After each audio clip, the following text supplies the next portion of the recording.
H ராஜா குற்றம் சாட்டியது போல தான் கோவில் நிலத்தை அபகரித்ததாக நிரூபித்தால் அரசியலை விட்டே விலகிவிடுவதாக அதிமுக நாடாளுமன்ற உறுப்பினர் அருண்மொழிதேவன் சவால் விடுத்துள்ளார்.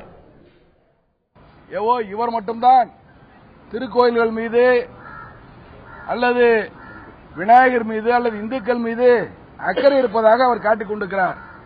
இந்துக்கள் மட்டும்தான் இந்துக்களை காப்பாற்ற முடியும் என்று சொல்கிறார். இன்றைக்கு அருமை அண்ணன் புரட்சித் தலைவி அம்மாவுடைய ஆட்சி அண்ணன் எடப்பாடியார் தலைமையிலே நடந்து கொண்டிருக்கிறது.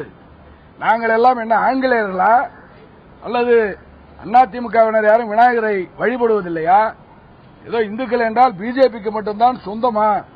ஒரு 200 ஏக்கர் அல்ல, ஒரே ஒரு சதுர அடி, 1 ஏக்கர் 2 ஏக்கர் கூட கிடையாது, ஒரு சதுர அடி நிலத்தை நான் ஆக்கிரமித்திருந்தாலோ அல்லது அபகரிப்பதாக அச்சுராஜா நிரூபித்தால் நான் என்னுடைய எம்பி பதவியை, அவர் சொன்ன அந்த சிட்டிங் எம்பி பதவியை ராஜினாமா செய்துவிட்டு அரசியலை விட்டே விலக தயார். இதற்கு அச்சுராஜா என்ன பதில் சொல்ல போகிறார்?